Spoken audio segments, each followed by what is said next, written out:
Hola, ¿qué tal? Soy Bernardo Arrieta. Hoy les voy a platicar de varias cosas aquí del taller de herrería.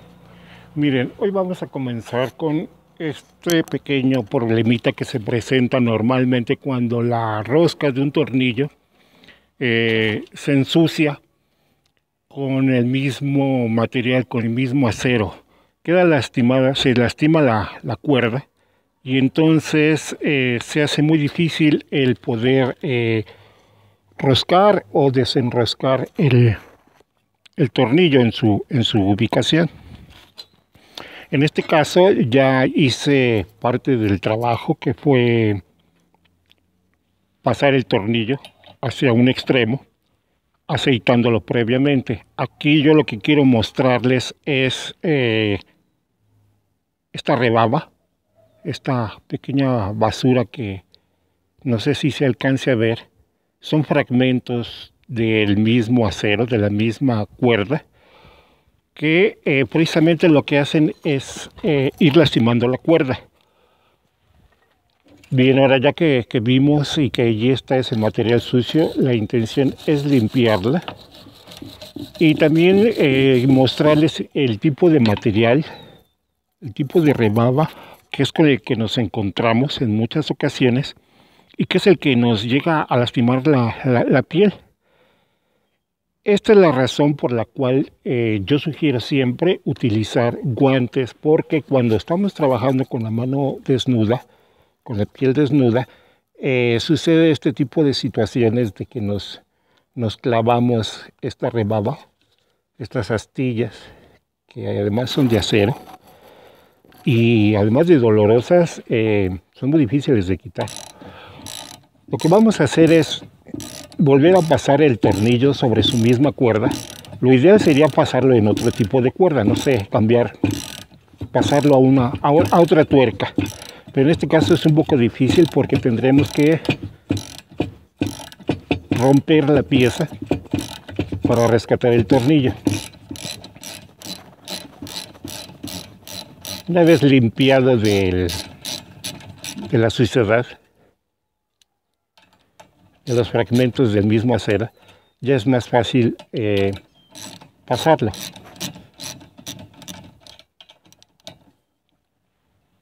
Ya corre prácticamente libremente el tornillo, con el hecho de haber refrescado, haber limpiado y volver a pasarlo. Conforme lo pasemos en distintas ocasiones, va a ir quedando más limpio. Y siempre después de hacer esto es limpiarlo, engrasar, aceitarlo y volver a pasarlo. De esta manera rescatamos nuestro tornillo.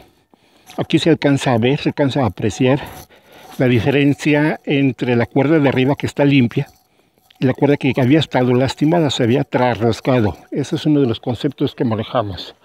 Bueno, ahora vamos a platicar acerca del engargolado.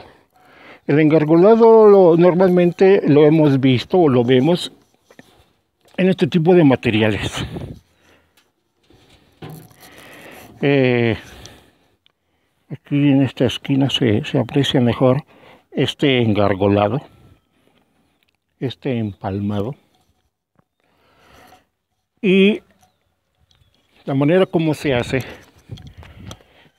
con el material que tenemos a nuestra disposición normalmente en el taller de herrería.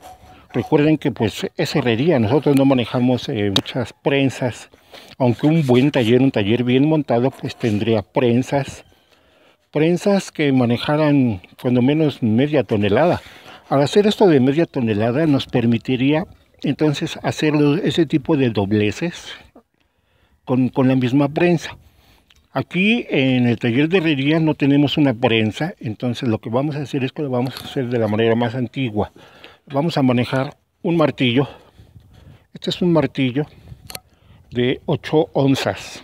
Es un martillo pequeño. Es un martillito. A diferencia de este otro, que este es de 30 onzas, 32 onzas.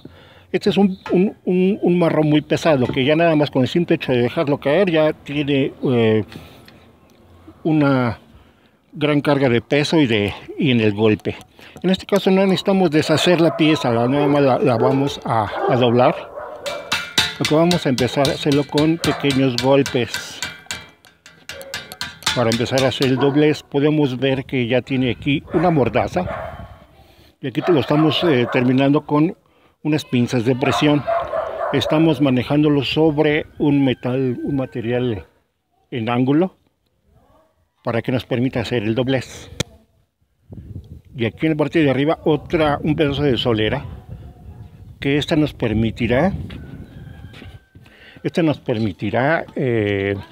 manejar que no se nos recorra el doblez y nos quede doblado de manera redonda. De esta manera vamos a nosotros controlar que nos quede en ángulo. El doblez no lo vamos a hacer de un solo paso, se va a hacer poco a poco a lo largo de la pieza, ya que esté casi completamente doblado. Entonces sí, ya dirigimos el golpe en el ángulo para que nos quede perfectamente marcado el lugar del doblez. Y así es como nos quedaría. Esto se maneja normalmente para hacer los empalmes.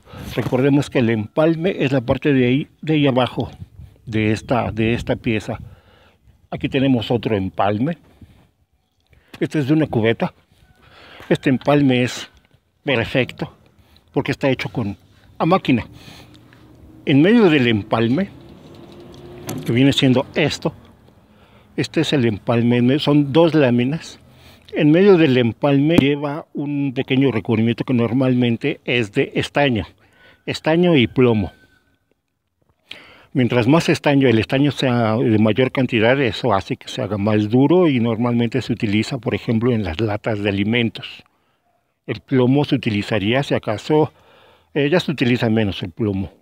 Eso se utilizaba mucho antes, pero ahora ya prácticamente todo eso se hace con estaño, una pequeña y ligera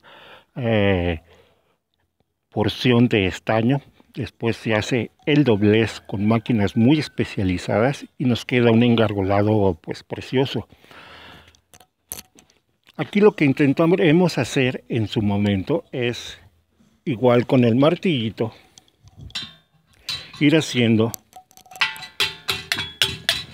forzando a que la pieza quede doblada sobre de sí misma, y luego lo hacemos con la parte de abajo.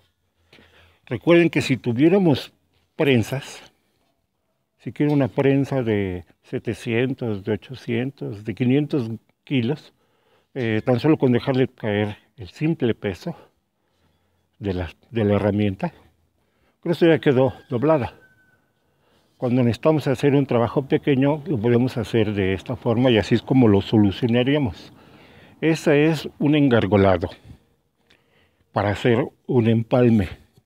Una manera de hacer estas sujeciones, estas formas de hacer estos engargolados, que ahora ya casi no se usan los engargolados, es utilizar remaches en esta pieza, que les decía yo que este es un anafre, que ya tiene ciertas horas de uso. Se alcanza a ver. Aquí podemos ver los remaches, cómo funcionan y cuál es su función precisamente. Esta es la parte donde está la cabeza del remache y esta es la parte de abajo. Esto se llama ribeteado. Esto también se hace con una con una máquina. Para hacer estos remaches en frío existen algunas variantes. Estos son los remaches que se conocen con el nombre de remache pop. No sé si se alcanza a notar la diferencia.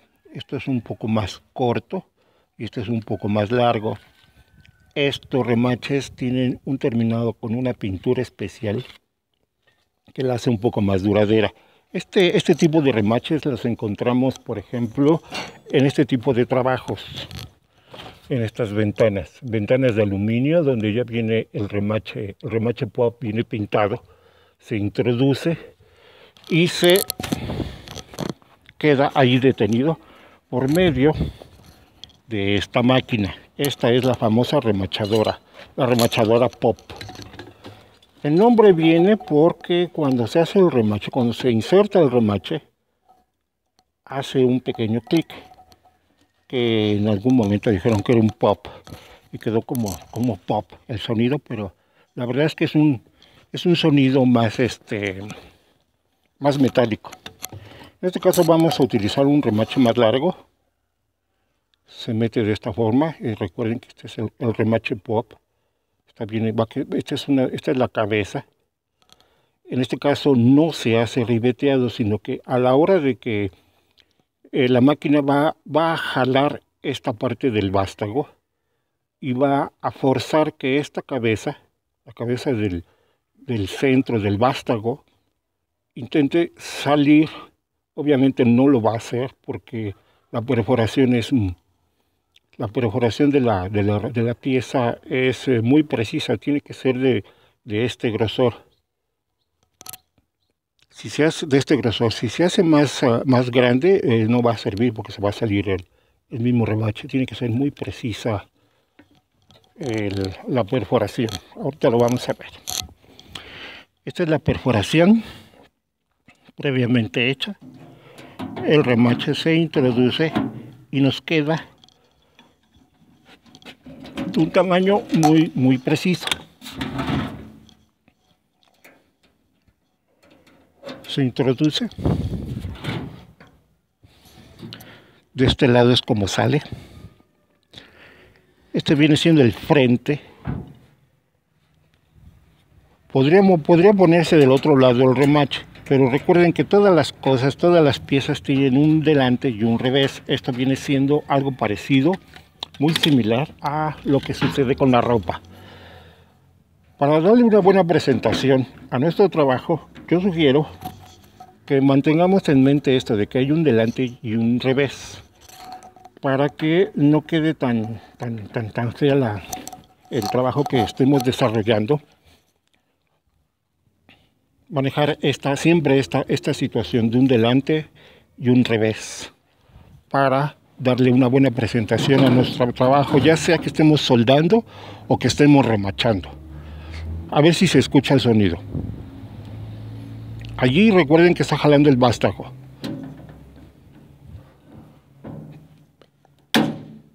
A eso es a lo que le llaman pop, que obviamente no es un pop, sino es un golpe. Así es como queda nuestro remache. Queda cortado al ras por la misma máquina que la va jalando con una especie como de dientes. Y del otro lado nos queda de esta forma. Esta es la cabeza del vástago. A ver, aquí tenemos otro remache. Esta es la cabeza que está aquí. La máquina lo jaló y llega un momento en que ya no puede jalarlo más y los mismos dientes que están jalando el vástago terminan cortándolo. Lo termina cortando y este es el terminado. Bien, ahora les voy a presentar este otro tipo de remache. Este remache se llama remache de golpe. En este caso, este es un remache de aluminio. Bueno, es una aleación. Los remaches de aluminio ya no se fabrican. Aquí están los remaches de golpe que trae este mueble. Este remache de golpe se mete con una máquina y hace el ribeteado con un golpe rápido. En este caso no tenemos la máquina. Vamos a hacerla de la manera antigua. Aquí está la perforación. Aquí ya tenemos nuestro remache. Es como recuerden que esta es nuestra frente, esta es nuestra cara. Y esta es la parte del revés. Vamos a utilizar el martillito de 8 gramos, de 8 onzas.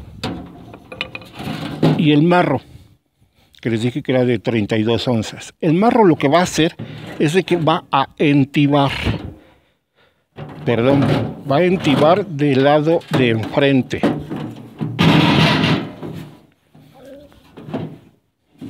Va a sostener el remache para que no se mueva, no se salga.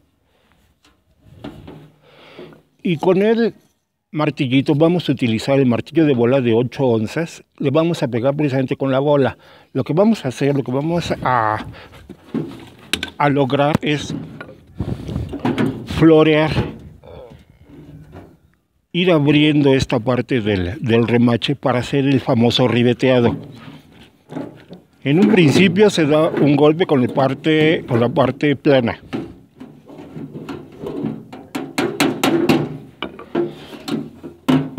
Aquí es donde vemos que hace falta nuestro ayudante.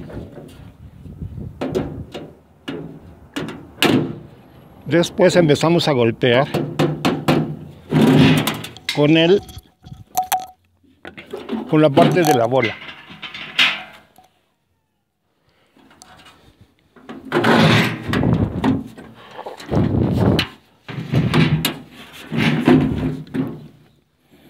Espero no tirar la cámara y que se pueda ver lo que vamos a hacer.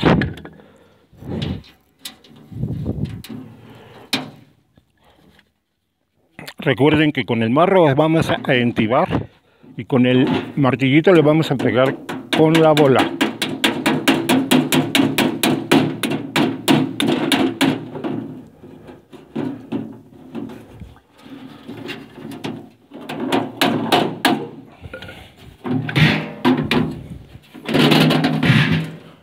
Aquí podemos ir viendo cómo el remache va haciéndose el ribete de manera lenta.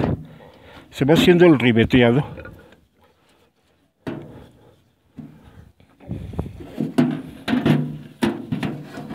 A ver, vamos a ver si desde ahí se logra ver.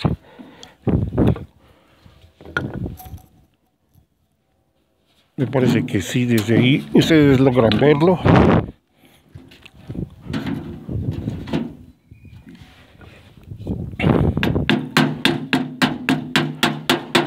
Le vamos a pegar en las orillas con la intención de irlo peinando. Vamos a ir jalando, vamos a ir haciendo una mella que al final va a terminar siendo el ribete del remache. Son golpes muy ligeros, no son golpes para matar, porque recordemos que este es aluminio.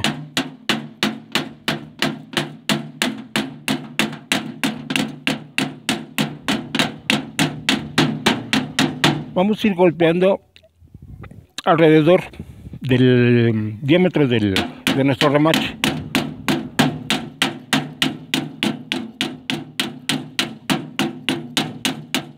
Con la intención de ir haciendo este famoso ribeteado o el cabezal del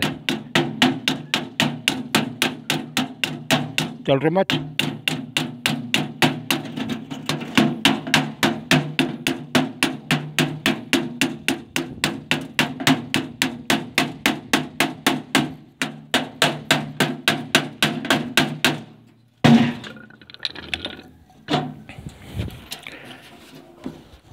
Aquí ya podemos ver, espero que se haya apreciado, cómo se fue formando el ribete. De tal manera que tenemos su cabeza original,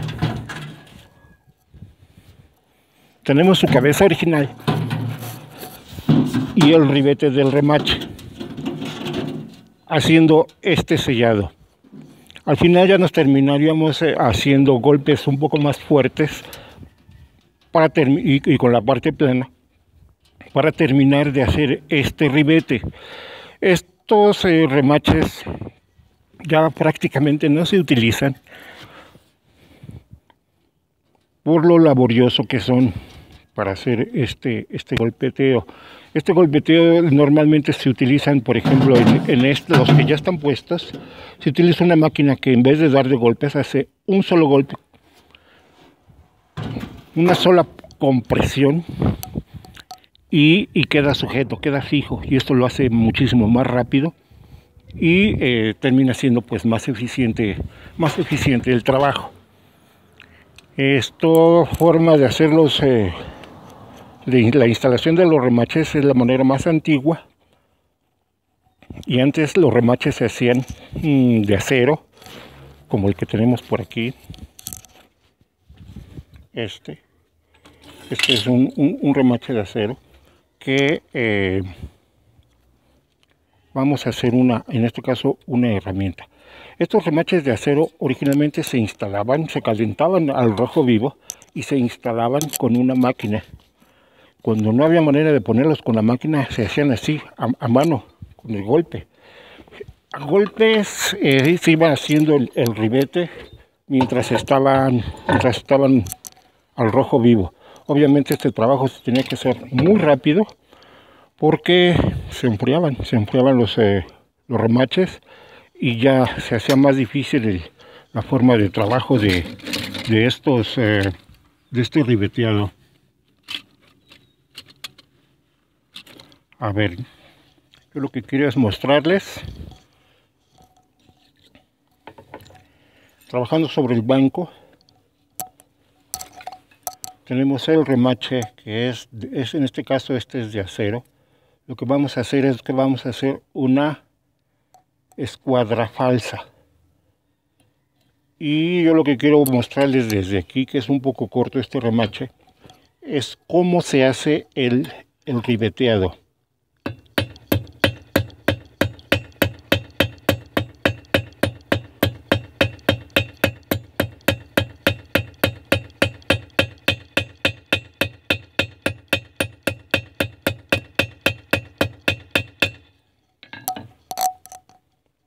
Espero que se vea el ribeteado. Y al haberles puesto yo una rondana, me va a permitir mover mi escuadra falsa. ¿Para qué me puede servir mi escuadra falsa? Eso lo veremos en la siguiente práctica, ya que termine yo de hacerlo. Hay que esmerilar estas partes, estos ángulos, para que quede sin ángulos y podamos trabajar con nuestra escuadra falsa. La escuadra falsa nos va a servir para cuando estamos trabajando cuando necesitamos, por ejemplo, soldar alguna pieza y necesitamos dejarla en un ángulo específico, un ángulo en el que no lo tenemos en la escuadra de 90 o de 45, y a lo mejor el cliente quiere una pieza muy específica y la quiere en un ángulo porque la pieza así se requiere. Pero la situación es de que podemos solucionarlo, porque si necesitamos repetir este ángulo en más piezas, al tener la escuadra falsa, una vez que ya la sujetamos o ya la fijamos en el ángulo en el que la requerimos, podemos irlo repitiendo, podemos ir replicando el ángulo cuantas veces sea necesario, obviamente sin que se nos mueva. Estas escuadras falsas se venden ya de manera comercial, pero nosotros lo acabamos de hacer aquí con nuestra pedacería, con nuestros fierros. Así que tengan en cuenta que no todo el desperdicio, todas las piezas que salen del taller, no todo es basura. Son piezas de desperdicio, son piezas excedentes, me parece que será la palabra adecuada. Son excedentes que en ese momento para ese trabajo no tienen uso. Pero se pueden seguir reciclando. Por ejemplo, aquí tenemos, para terminar de hacer nuestro remache, para entibar, para transmitir un golpe de parte de arriba y que llegue hasta abajo. Es decir, todo este material tiene mucho uso. Y en el taller de herrería prácticamente no se desperdicia nada. En el caso de los remaches, aquí ya tenemos unos clavitos. Siempre hay maneras de seguir reutilizando nuestro material en el taller. Bien, nos vemos en el siguiente video.